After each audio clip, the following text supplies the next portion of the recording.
오늘은 여호수아 강의 16번째 시간으로 에발산에서 나를 돌아보다, 이런 제목으로 말씀을 전하도록 하겠습니다. 에발산에서 나를 돌아보다.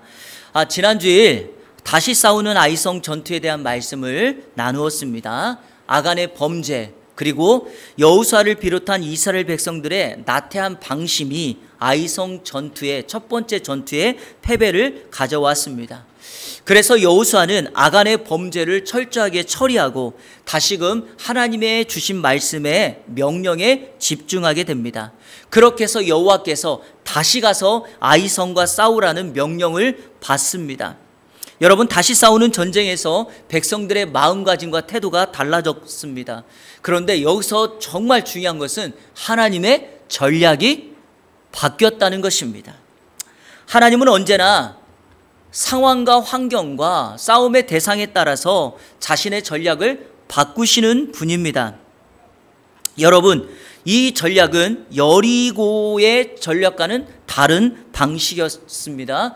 여리고는 백주대낮에 하루에 한 바퀴씩 성을 돌고 7일째는 7바퀴를 들고 나팔과 함성을 부름으로 여리고 성을 무너뜨렸습니다. 대낮에 돌았으니까 마치 행진하듯이 자신들의 모습을 선포하는 것과 같았습니다. 하지만 아이는 완전히 반대였습니다. 아이성 뒤에 3만 명을 매복시킵니다. 그리고 베델과 아이성 중간에 5천 명을 또 매복시키고 여호수아와 또 다른 군대는 아이성 앞에서 전면전을 행하게 됩니다. 그렇게 해서 싸움이 시작될 때 여호수아가 앞에 있는 군인들과 아이성을 정면전으로 맞서 싸울 때 마치 쫓기듯이 뒤로 도망가면 성에 있던 아이성 사람들이 여호수아를 쫓아갈 때 어떻게 하죠? 뒤에 매복하고 있던 3만 명이 아이성을 들어와 점령하는 전략이었습니다. 그리고 실제로 그렇게 되어서 결국에 성을 불태우고 아이성에 있던 모든 사람들은 진멸당하게 되고 아이성의 모든 사람까지 죽게 됩니다. 그리고 아이성은 여리고성과는 다르게 전리품을 취함으로 하나님께 모든 것들을 영광 돌리게 하였습니다.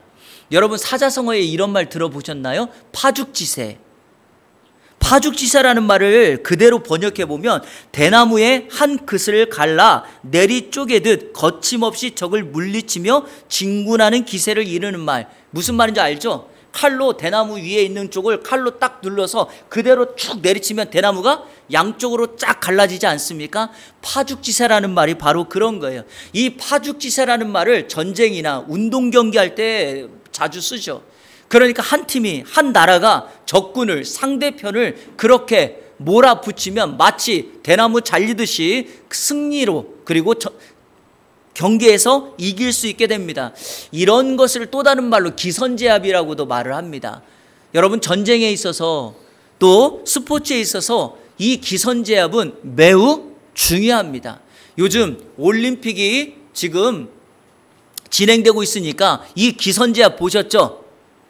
저는 어젯밤에 우리나라 유도 단체전에 동메달을 따는 장면을 보았습니다. 3대3이 되었어요. 숏오프를 하는데 이게 추첨을 해가지고 하는 거예요. 6체급의 사람들이 무작위로 경기를 하는데 3대3이 되면 그 중에서 그냥 이게 룰렛처럼 이렇게 추첨을 하는데 이 경기에서 10분 동안이나 경기를 했던 73kg의 안바울이라고 하는 사람이 다시 연장전에 걸린 거예요. 제가 여러분 안바울을 이야기하는 이유가 있어요. 이 안바울이 정말 독실한 크리스찬이거든요. 이번 파리올림픽 나가기 전에 크리스찬 기독 스포츠인들이 모여서 출정 예배를 드리면서 이 안바울이 간증하는 것이 나오더라고요. 그래서 저는 연장전을 할 때 속으로 기도했어요. 안바울이 이겼으면 좋겠다. 안바울을 통해서 하나님의 영광이 나타났으면 좋겠다. 그래서 본 게임에서는 자기보다 한 체급 높은 그 선수하고 해서 졌는데 연장전에서 정말 이럴 때 쓰는 표현이 아마 하나님이 힘을 불어주시지 않았을까. 그렇게 해가지고 정말 이기게 되어서 우리나라 유도가 단체전 처음으로 동메달을 따는 그러한 일이 있었습니다. 이럴 때 쓰는 말이 뭐예요? 파죽지세고, 그리고 앞선 우리 팀이 먼저 상대방을 제압할 때 쓰는 말이 바로 기선제압입니다. 여러분, 이스라엘 백성들의 현재 상황이 그러합니다. 여리고성 무너뜨렸죠. 아이성도 무너뜨렸습니다. 이제 전진해서 파죽지세 정말 계속해서 나가면 아마 가나안 정복 전쟁을 빨리 끝낼 수도 있을지 모릅니다. 그런데요, 여호수아와 이스라엘 백성들이 그렇게 행동하지 아니하고 전혀 뜻밖의 장소에 가서 뜻밖의 행동을 말합니다. 제가 설교를 준비하면서 이번 주간에 읽었던 책들을 제가 여러 군데 살펴보니까 오늘 본문을 여러 설교자들이 동일하게 말하는 단어가 하나가 있어요. 오늘 말씀을 하프타임이라고 표현을 했어요. 하프타임. 여러분, 하프타임 뭔지 아시죠?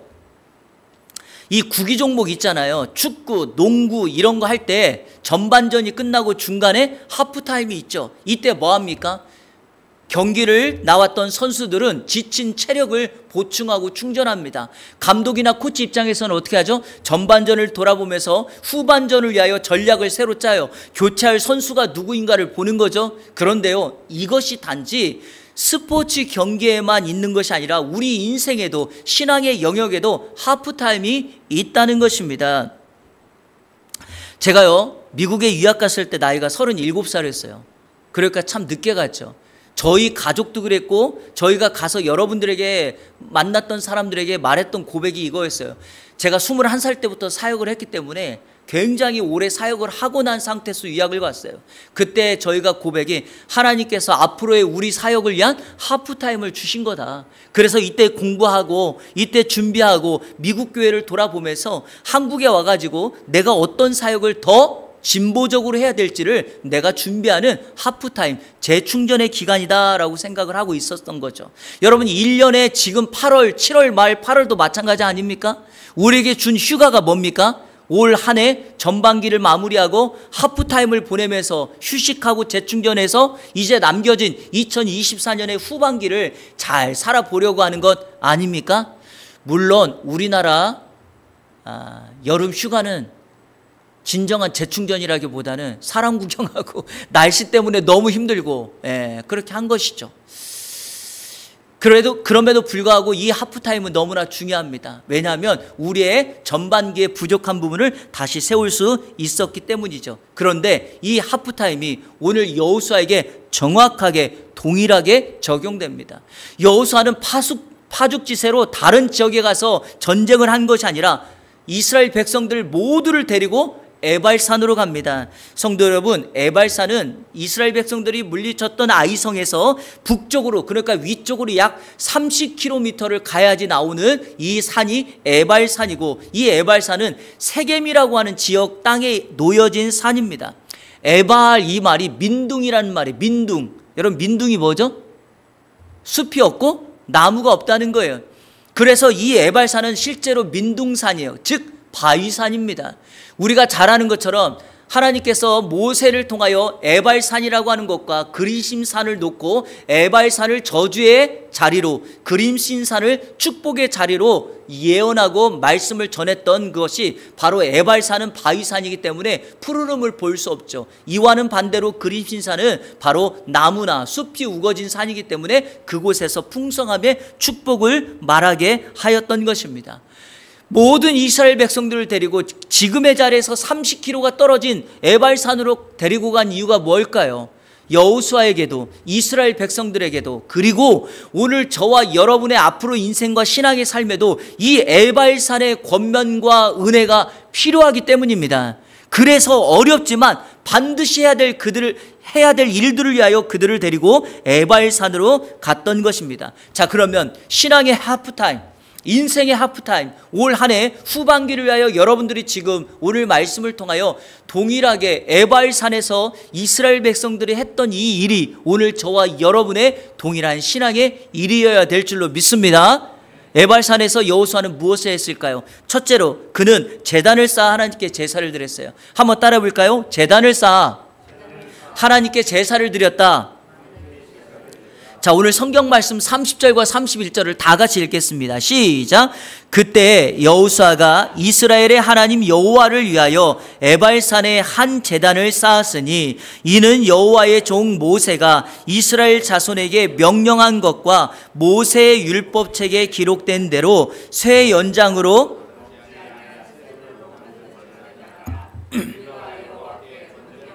화목제물을 그 위에 드렸으며. 아멘. 여호수아가 이스라엘 백성들을 데리고 에발산으로 가서 여호와를 위하여 제단을 쌓습니다. 여러분, 가장 먼저 한 일이 제단을 쌓았다는 것은 그의 신앙의 중심의 패턴이 무엇인가를 우리에게 보여줍니다. 제단을 쌓았다, 그 말은 하나님을 예배했다라는 것입니다. 우리 인생의 가장 중요한 일을 한 가지만 뽑으라면 그것은 바로 예배하는 일이죠. 그리고 인생의 하프타임과 신앙의 해프타임과 그리고 올 한 해 해프타임, 이 시간을 보내면서 우리가 가져야 될 가장 중요한 일은 여호수아가 이스라엘 백성들을 이끌고 에발산에 가서 하나님께 제단을 쌓았던 것이 바로 우리의 적용 포인트입니다. 인생의 해프타임, 우리의 신앙을 점검하는 겁니다.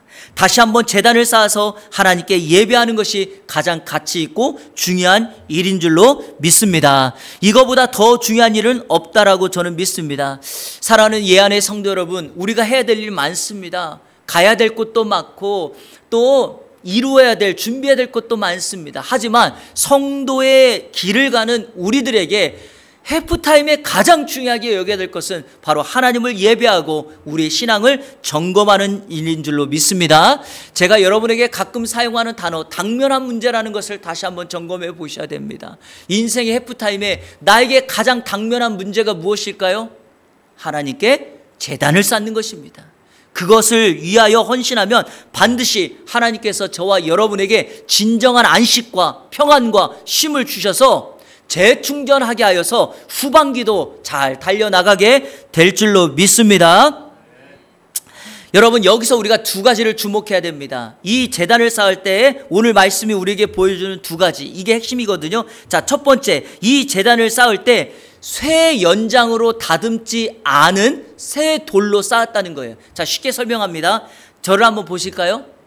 이것을 망치라고 한번 해보세요. 망치로 이 돌을 깨서, 정을 들고 깨서 돌을 다듬지 않았다는 겁니다. 이유가 뭘까요?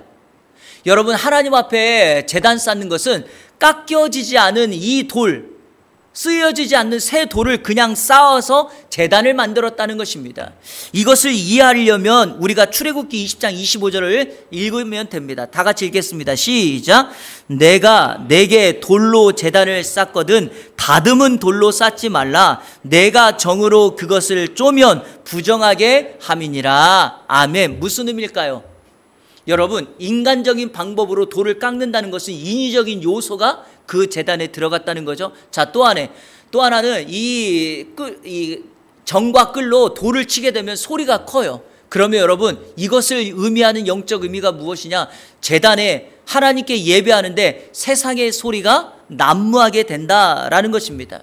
이거를 쉽게 제가 설명해 볼까요? 한때 우리나라에, 지금은 좀 덜한데요, 열린 예배라는 것이 매우 유행했습니다. 열린 예배 들어보셨나요? 어떤 목사님은 그래서 이런 말을 하더라고요. 아니, 예배가 다 열린 예배지. 왜냐하면 열린 예배 뜻이 오픈 워십이잖아요. 클로즈 워십이 있나요? 예배는 다 열린 예배죠. 그런데 예배의 형태를 바꾼 거죠. 찬양 인도자도 매우 심플하게, 악기나 분위기도 화려하게 했던 거죠. 그리고 더 중요한 건 이런 것들이에요. 조명. 그리고 우리가 이제 화려한 조명을, 스포트라이트를 그 찬양팀이나 인도자에게, 설교자에게 딱 서치를 쏴가지고 주변은 어둡게 하고 그 설교자만 마치 뮤지컬이나 연극에서 무대에서 그렇게 하듯이 그 사람만 집중하게 하는 거예요. 그리고 찬양 인도자나 설교자도 멘트를 아주 사람들이 감동받도록 어떤 또 글 같은 걸 준비해서 이렇게 하는 거죠. 그런데 이게 사람들이 지적하는 게 뭐냐? 이게 바로 쇠 연장으로 돌을 다듬는 것과 같았다라는 거예요. 여러분, 예배의 핵심은 하나님 한 분만 집중하는 거죠. 제가 늘 예배 때 강조드리는 것은 여러분, 예배의 요소, 방법 다 중요합니다. 하지만 그거보다 더 중요한 예배의 기름 부심은 어디에 있는가?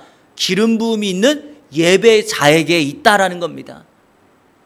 아무리 우리가 화려하지 않아도, 좋은 악기를 쓰지 않아도, 여러분, 하나님 편에 서 있는 예배자 그 한 사람 때문에 하늘에 계신 하나님이 그 예배하는 그 사람에 있는 그 장소에 집중하시고 그곳에 성령의 기름을 부어주시고 눈물로 기도하고 예배하는 그 한 사람에게 하늘의 은혜가 임하게 될 줄로 믿습니다. 그래서 예배에 있어서 가장 중요한 것을 한 요소만 꼽으라면 그게 뭘까요? 바로 예배자입니다. 오늘 예배할 때 저와 여러분이 주님께 기름 부음 받고 하나님께 구별된 예배자로 서시기를 주님의 이름으로 축원합니다. 예수전도단의 한 목사님이 이런 책을 썼어요. 예배는 콘서트가 아닙니다. 맞습니다, 여러분. 예배는 콘서트가 아니에요. 그렇기 때문에 예배에 세상의 요소, 세상의 소리 것들을 다 막고 오직 하나님 한 분께만 집중하는 저와 여러분의 삶이 되시기를 주님의 이름으로 축복합니다. 두 번째, 여기에서 이 번제단, 제단 쌓은 곳에서 번제물과 화목제물을 드렸다 이렇게 말합니다. 31절에 한번 따라 볼까요? 번제물과 화목제물을 드렸다. 이 두 제사의 특징이 있죠. 이거는 여러분 화제입니다. 불로 태우는 거예요.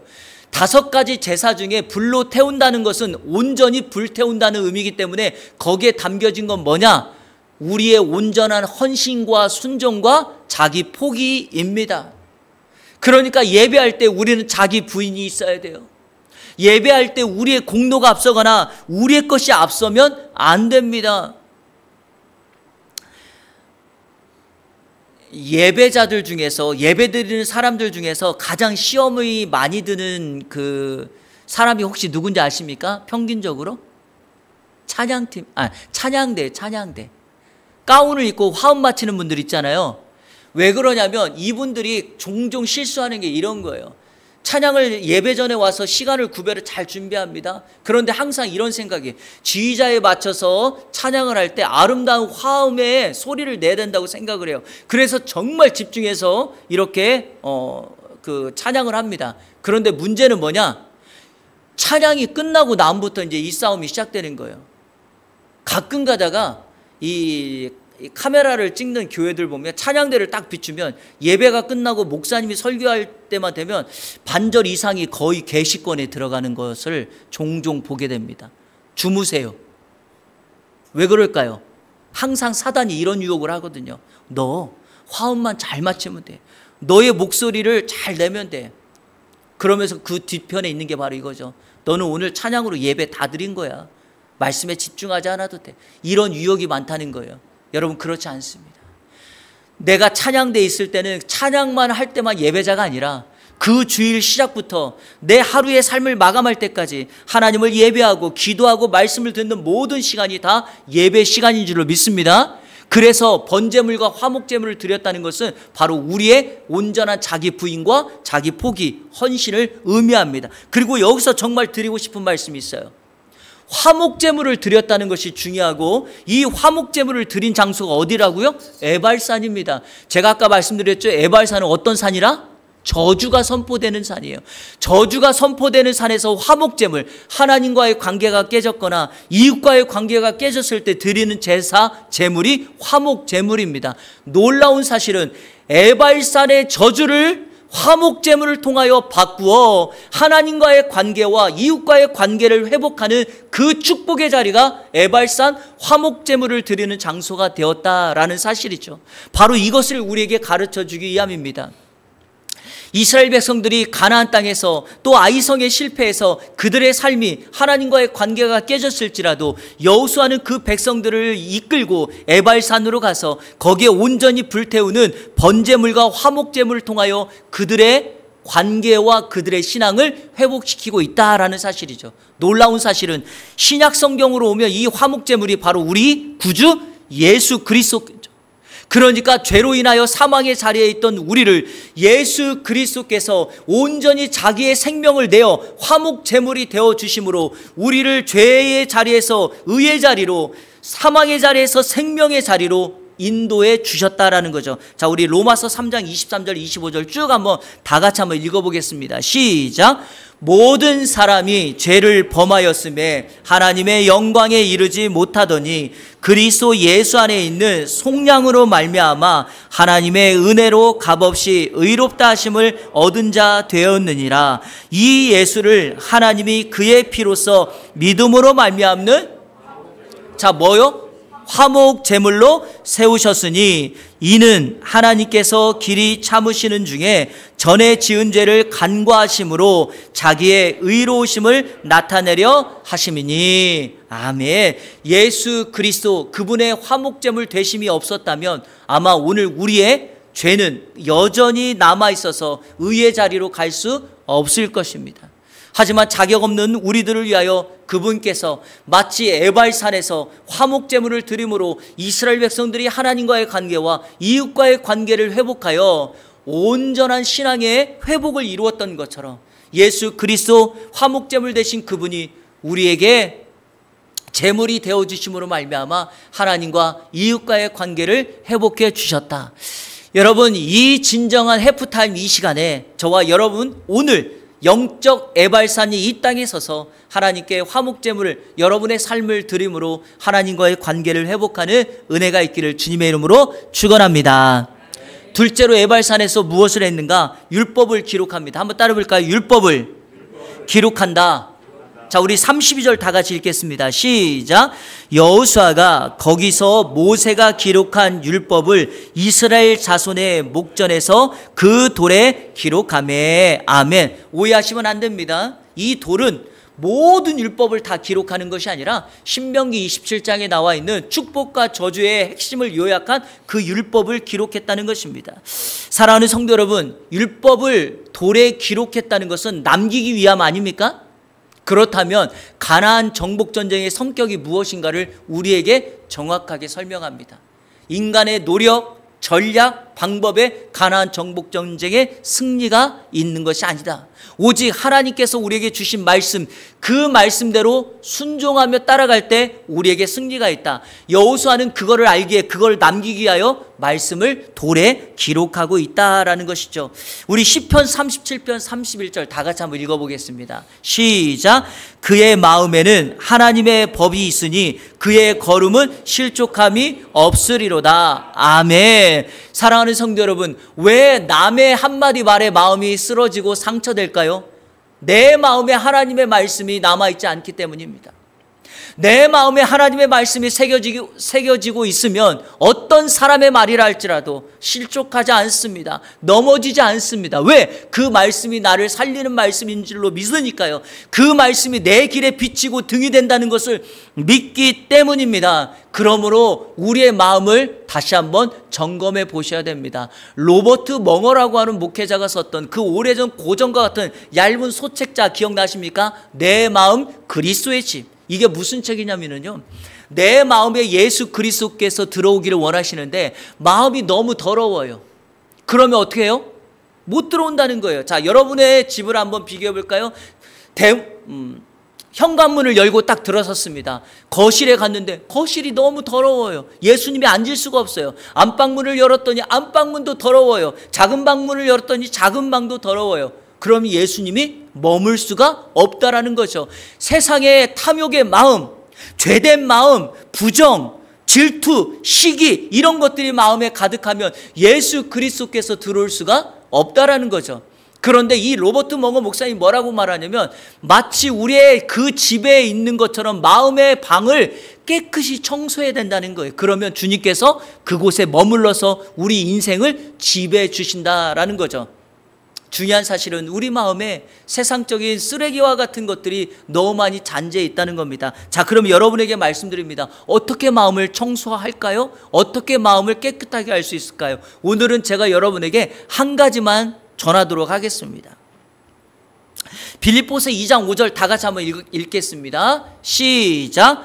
너희 안에 이 마음을 품으라. 곧 그리스도 예수의 마음이니. 아멘. 뭐예요? 예수의 마음을 여러분의 마음에 뭐 하라고요? 이식시키십시오.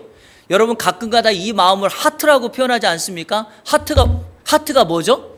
마음이라는 말도 있지만 하트는 심장이라는 말도 있습니다. 그래서 어떤 설교자는 이 마음을 심장이라고 표현해서 여러분의 그 심장을 예수 그리스도의 심장으로 이식하십시오. 그러면 그 예수 그리스도의 심장에서 나오는 모든 기관의 피가 예수 그리스도로 지배받을 것이며 예수 그리스도의 마음이 될 거라 이렇게 말합니다. 자, 그런데 이렇게 표현하면 너무 어렵잖아요. 그래서 예수님께서 바울 사도를 통하여 이 빌립보서 2장에 진짜 예수님의 마음이 무엇인지를 우리에게 설명합니다. 저를 따라하겠습니다. 나보다 남을 낮게 여기라. 여러분, 이것만큼 정확한 번역은 없어요. 이거를 겸손이라고도 말을 하지만 겸손보다 더 정확한 표현은 나보다 남을 낮게 여긴다라는 거예요. 상대방이 누구냐에 상관없어요. 나이가 많고 적음, 직급이 높고 낮음 이런 거 상관없습니다. 상대방을 나보다 낮게 여기는 거예요. 자, 그런데 제가 이때마다 꼭 하는 게 있죠. 낮게라는 말이 받침이 혹시 뭔지 아십니까? 시옷이에요.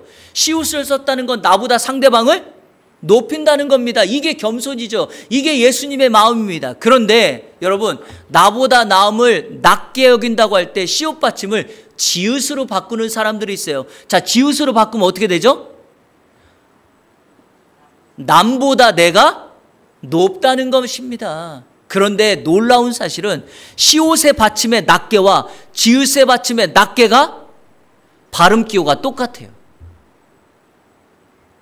무슨 의미죠? 말로는 알 수가 없습니다. 그러면 뭘로 보여줄 수 있을까요? 삶으로만. 내가 정말 상대방을 예수님의 마음을 가지고 섬기고 있는지를 섬김으로만, 삶으로만 증명할 수 있다는 거죠. 이게 바로 예수 그리스도의 마음입니다. 오늘 이 시간에 크리스찬으로서 우리의 마음이 예수님의 마음이 있다는 것은 상대방이 어떤 조건을 가지고 있는가에 상관없이 그를 나보다 높여주는, 그래서 마음을 청결하게 하는 저와 여러분의 모든 마음이 되시기를 주님의 이름으로 축원합니다. 바로 그럴 때 우리의 말씀이, 하나님의 말씀이 우리 마음판에 새겨지게 됩니다. 자, 마지막 세 번째로 에발산에서 무엇을 했는가? 율법의 모든 말씀을 낭독해요. 한번 따라볼까요? 말씀을 낭독했다. 자, 우리 34절 다 같이 읽겠습니다. 시작. 그 후에 여호수아가 율법책에 기록된 모든 것대로 축복과 저주하는 율법의 모든 말씀을 낭독하였으니. 그런데 여러분, 이 말씀을 낭독할 때 34절 시작을 어떻게 시작합니까? 그 후에 그러죠. 그 후가 언제예요? 33절이죠. 자, 우리 33절도 읽겠습니다. 시작.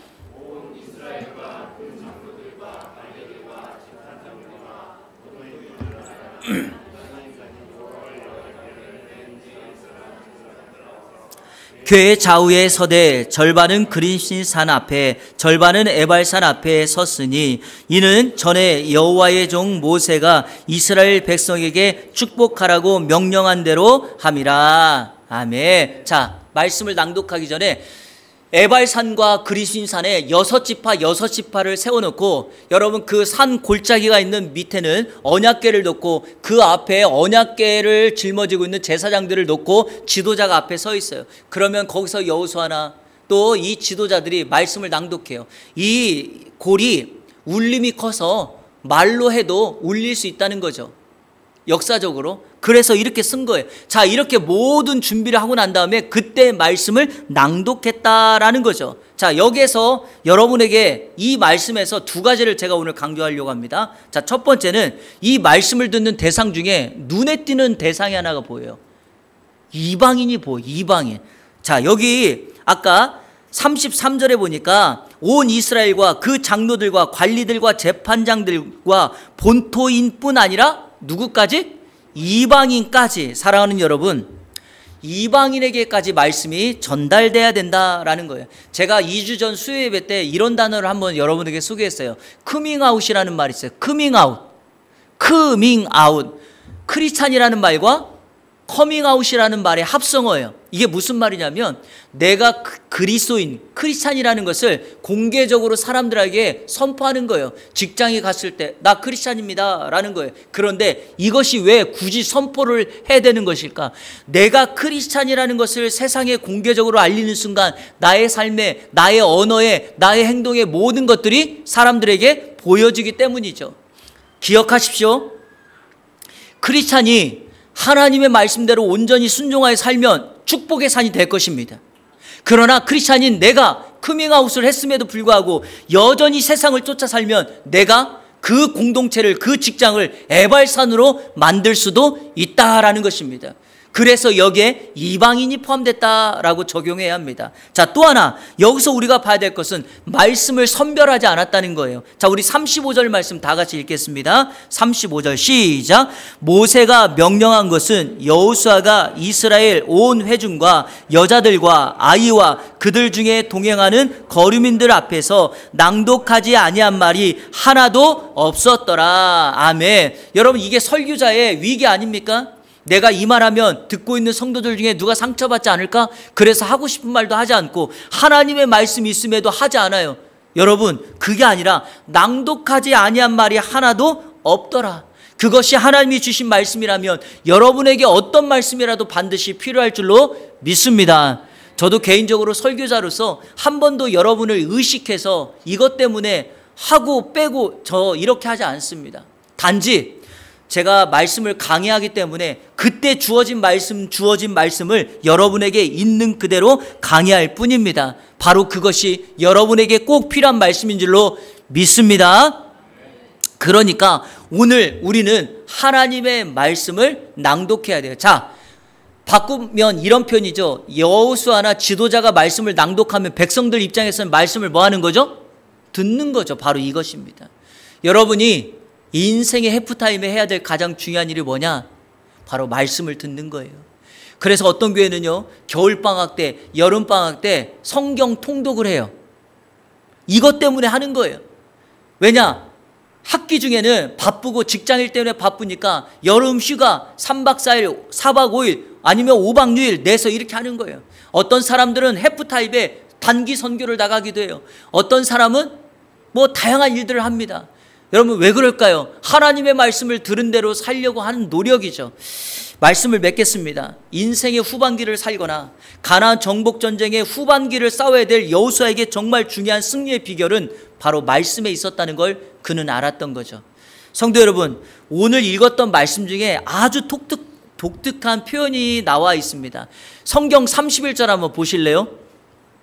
율법책에 기록된 대로라는 말이 나와요. 33절을 보세요. 여호와의 종 모세가 명령한 대로 이렇게 나오죠. 자, 34절 율법책에 기록된 모든 것대로. 이것이 바로 우리 인생을 승리로 만드는 비결입니다. 하나님의 말씀대로 살아갈 때 여러분 절대로 쓰러지거나 넘어지지 않을 거예요. 혹여라도 말씀대로 갔는데 여러분 쓰러졌나요? 걱정하지 마세요.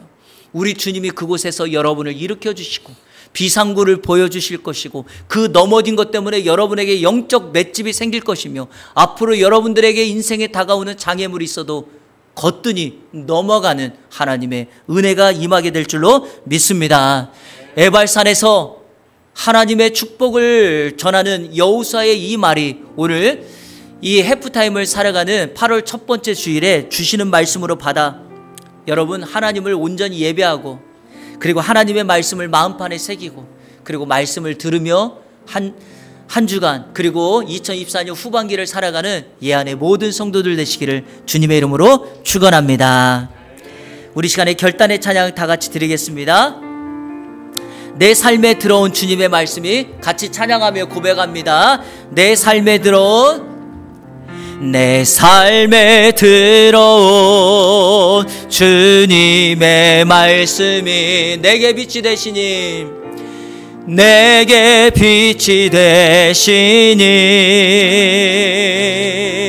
내 삶의 어두운 절망 가운데 소망 보게 하시네. 2절 내 삶에 들어온 주님의 말씀이 나를 인도하시니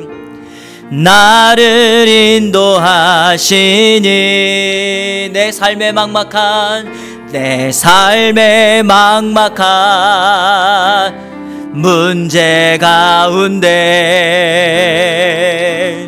주 뜻 보게 하시네. 말씀이 내게 역사하기를, 말씀이 내게 살아있기를, 하나님 말씀을 듣겠나이다. 주님의 음성을 듣겠나이다. 다시 한번 말씀이 내게 역사하기를, 말씀이 내게 역사하기를, 말씀이 내게 살아있기를, 내게 살아있기를, 하나님 말씀을 듣겠나이다. 주님의 음성을 듣겠나이다. 완전하신 나의 주, 완전하신 나의 주, 의의 길로 날 인도하소서. 행하신 모든 일 주님의 영광 다 경배합니다. 에발산에서 제단을 쌓고 예배합니다.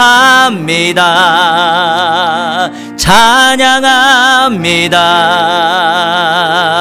주님만 날 다스리소서. 예배합니다. 찬양합니다. 주님 홀로 높임 바. 우리 마지막으로 한 번 더 고백합니다. 예배합니다. 예배합니다. 찬양합니다. 주님만 날 다스리소서. 예배합니다. 찬양합니다. 주님 홀로 높임 받으소서. 아멘. 이사야 6장에 보면 이사야라고 하는 선지자가 나옵니다. 그가 하나님 앞에 주의 성전에 들어가서 기도하는데 하늘 문이 열려지는 천상의 모습을 보게 됩니다. 그때 이사야가 하나님의 임재를 경험했다고, 나는 이제 죽게 되었다고 그때 말합니다. 하나님의 천사가 제단 숯불을 가지고 이사야의 입에 대며 그를 정결하게 합니다. 그리고 난 다음에 나오는 말씀이 뭔지 아십니까? 이사야가 이렇게 말합니다. 주여 나를 보내소서. 여러분, 하나님의 영광과 임재를 본 사람은 세상을 그냥 살지 않습니다. 하나님의 살아계심을 알기에 이 땅에 그 하나님의 살아계심이 다시 한번 임재 가운데 예수 그리스도를 통하여 나타날 것이기에 우리의 마지막 사명은 그분의 오심을 기다리며 보내심을 받은 사도로서 예수 그리스도를 전하는 것이죠. 이것이 희미하고 이 약속이 여러분에게 확실하지 않다면, 여러분이 지금 이 순간의 삶을 마지막으로 끝난다면, 여러분이 정말 여러분의 영혼을 천국으로 인도하실 그분이 여러분의 삶을 인도하고 있는지 없는지를 확인하시면 됩니다. 여러분의 믿음의 고백이 예수 그리스도로 말미암아 여러분의 인생을 천국의 삶으로 인도할 것입니다. 그렇다면 이제 우리에게 주어진 건 하나입니다. 여러분이 예수님을 확신하시고 나를 화목하게 하신 예수 그리스도 그분이 다른 사람에게도 동일하게 그 인생을 화목하게 할 수 있음을 알고 화목하게 하는 직분을 가지고 화목하게 하는 말씀을 전하는 하나님의 사람으로 살아야 될 줄로 믿습니다. 어떻게요? 한 가지만 하시면 돼요. 커밍아웃 하십시오. 굳이 말로 선포하지 않더라도 여러분이 말씀대로 살아가는 삶의 모습을 보이십시오. 그곳이 에발산이 아니라 저주의 산이 아니라 축복의 산으로, 축복의 삶으로 그 공동체를 축복하는 사명자로 서게 될 줄로 믿습니다. 이 시간에 우리 다 같이 기도할 때 하나님 주의 말씀이 내 안에 들어와서 내 삶을 통하여 축복의 산 그림신 산으로 만들어가는 나의 사명이 되게 하여 주옵소서. 화목하게 하는 직분을 나에게 주셨사오니 이 사명에 충성하게 하시고 주님 다시 오실 때까지 그 말씀 붙들고 주님 기다리며 살아가는 이 안에 모든 성도들 되게 하여 주옵소서. 다 같이 통성으로 기도하며 나갑니다. 주님 감사합니다. 오늘 말씀을 통하여 에발산에서 나를 돌아보게 하시니 감사합니다. 그 저주의 산 그곳이라 할지라도 그곳에서 제단을 쌓아 하나님께 예배하는 우리의 심령이 될 수 있도록 인도하여 주옵소서. 거기서 우리의 마음에 말씀을 새기게 하여 주시고 거기서 하나님의 말씀을 낭독하는 말씀을 듣게 하여 주셔서 내 인생에도 영적 에발산인 이 땅에서도 하나님의 말씀대로 살아가는 우리의 심령이 될 수 있도록 인도하여 주옵소서. 우리 사랑하는 이 안에 성도들의 삶을 주장하여 주시고 그곳에 그 공동체를 아버지여 축복의 산으로 바꿔갈 수 있도록 인도하여 주시고 이들의 삶을 통하여 하나님의 은혜를 나눌 수 있는 복된 역사가 있게 하여 주옵소서. 완전하신 주님을 예배하고 찬양하고 그분을 높여드리는 매일의 삶이 될 수 있도록 인도하여 주시고 무엇보다 이번 한 주간도 그렇게 살아가게 하여 주옵소서. 주님 이 시간에 우리의 사랑하는 가족들을 위하여 기도합니다. 사랑하는 배우자, 사업장, 우리의 자녀들을 축복하여 주시고 그들이 선 그곳에 하늘의 은혜가 있게 하여 주시고 축복의 역사가 있게 하여 주시고 그곳에서 하나님의 인도하심을 목도할 수 있도록 인도하여 주시옵소서. 주님 우리의 작은 고사리와 같은 손을 모으고 주님 앞에 나아가오니 하늘의 은혜가 있게 하여 주시고 사랑하는 이 안에 성도들의 인생길을 주장하여 주시옵소서.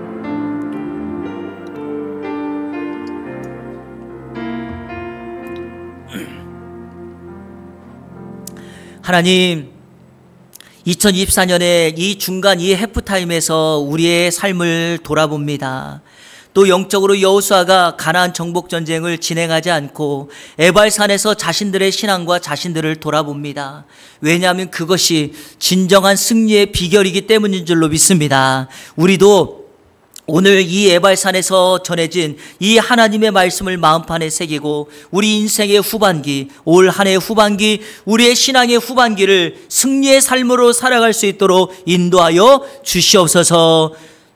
하나님을 예배하고 말씀을 마음판에 새기고 말씀을 들으며 매일의 삶을 살아가 날마다 간증의 고백을 하는 이 안에 성도들 되게 하여 주옵소서. 예수 그리스도의 이름으로 기도하옵나이다. 아멘.